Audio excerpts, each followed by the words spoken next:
Dear students, आज हम बात करेंगे आइडेंटिटी मैट्रिक्स की, यानी आइडेंटिटी मैट्रिक्स क्या होता है। अगर आप देखें तो हम एक सीक्वेंस के अंदर मूव करें। पिछले सेकंड लास्ट लेक्चर के अंदर हमने बात की थी कि जो डायगोनल मैट्रिक्स है, डायगोनल मैट्रिक्स एक ऐसा मैट्रिक्स होता है जिसके अंदर डायगोनल एंट्री जो है वो कम से कम एक डायगोनल एंट्री नॉन जीरो होती है। देन वी टॉक्ड अबाउट कि हमने क्या बात की थी जी, नेक्स्ट हमने बोला था जी स्केलर मैट्रिक्स। स्केलर मैट्रिक्स एक ऐसा डायगोनल मैट्रिक्स है, यानी स्केलर मैट्रिक्स एक ऐसा डायगोनल मैट्रिक्स है जिसके अंदर जो डायगोनल एंट्रीज है वो सिमिलर होती हैं। ठीक है, फिर अभी हम बात करेंगे जी आइडेंटिटी मैट्रिक्स। आइडेंटिटी मैट्रिक्स एक ऐसा स्केलर मैट्रिक्स है, आइडेंटिटी मैट्रिक्स एक ऐसा स्केलर मैट्रिक्स है जिसके अंदर स्केलर के अंदर जिसके अंदर डायगोनल के अंदर जो एंट्रीज होंगी वो 1 1 होंगी।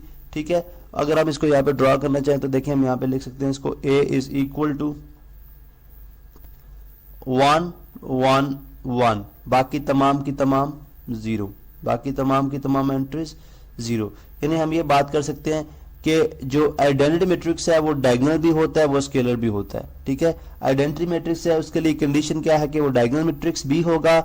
हर आइडेंटिटी मैट्रिक्स डायगोनल मैट्रिक्स भी होता है, स्केलर मैट्रिक्स भी होता है। ठीक है, लेकिन हर स्केलर मैट्रिक्स आइडेंटिटी मैट्रिक्स नहीं हो सकता। ठीक है, अब ये 3x3 ऑर्डर में मैंने एक आइडेंटिटी मैट्रिक्स लिखा है जिसके अंदर जो डायगोनल एंट्रीज हैं वो 1 1 है। ठीक है, और अपर ट्राइंगल जो हमारे पास बन रही है उसमें 0 एंट्रीज है और लोअर में 0। चूंकि ये 0 कंफर्म बात, अंडरस्टूड बात है, 0 होंगी क्योंकि हम कह रहे हैं कि ये एक ऐसा स्केलर मैट्रिक्स है। ठीक है, इसी तरह से हम जो है वो आइडेंटिटी मैट्रिक्स को जो डिनोट करते हैं उसके लिए जो हम जो सिंबल यूज करते हैं वो क्या है जी, आई। ठीक है, अमूमन हम इसको आई से रिप्रेजेंट करते हैं। आई इज इक्वल टू, अगर हम लेट सपोज लिखते हैं I is equal to 2x2 order में तो 1 1 0 0, ये भी एक क्या हुआ हमारे पास आइडेंटिटी मैट्रिक्स है। ठीक है, और यहाँ पे एक और इम्पोर्टेंट जो बात है तो ये कि अगर आप देखते हैं जब आप मैट्रिसेस या आप जो मल्टीप्लिकेटिव आइडेंटिटी या एडिटिव आइडेंटिटी आप फाइंड आउट करते हैं उसके साथ जो आइडेंटिटी मैट्रिक्स लिखा होता है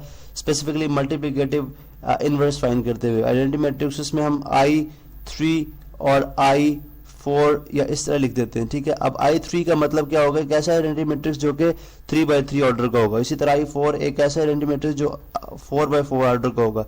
इसी तरह अगर I2 लिखा हो तो इसका मतलब ये होगा कैसा आइडेंटिटी मैट्रिक्स जो 2x2 ऑर्डर का होगा।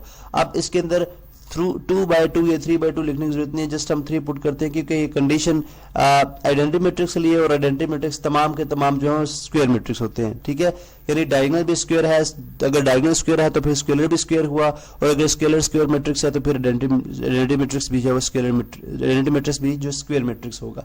तो आपने देखा कि किस तरह से हमने आइडेंटिटी मैट्रिक्स स्टडी किया कि एक ऐसा स्केलर मैट्रिक्स है जिसके अंदर जो डायगोनल एंट्रीज हैं वो जस्ट 1 हो सकती हैं। ठीक है, क्योंकि हम कह रहे हैं आइडेंटिटी। ठीक है, आइडेंटिटी मैट्रिक्स जहां से समझ आ जाएगी कैसा मैट्रिक्स जो कि 1 1 1 से हो। जैसे अगर आप रियल नंबर्स के अंदर देखें तो 1 एक ऐसा नंबर है जो किसी के साथ भी मल्टीप्लाई होगा वो 1 ही वही नंबर रहेगा। ठीक है, 1 multiply by 7 is equal to 7। ठीक है, इसी तरह ये आइडेंटिटी मैट्रिक्स भी मैट्रिसेस के अंदर एक ऐसा मैट्रिक्स है जिसको आप किसी भी मैट्रिक्स के साथ मल्टीप्लाई कराएंगे तो वो मैट्रिक्स वही मैट्रिक्स रहेगा, वो अपनी आइडेंटिटी को लूज नहीं करेगा, इसलिए हम इसको आइडेंटिटी मैट्रिक्स बोलते हैं।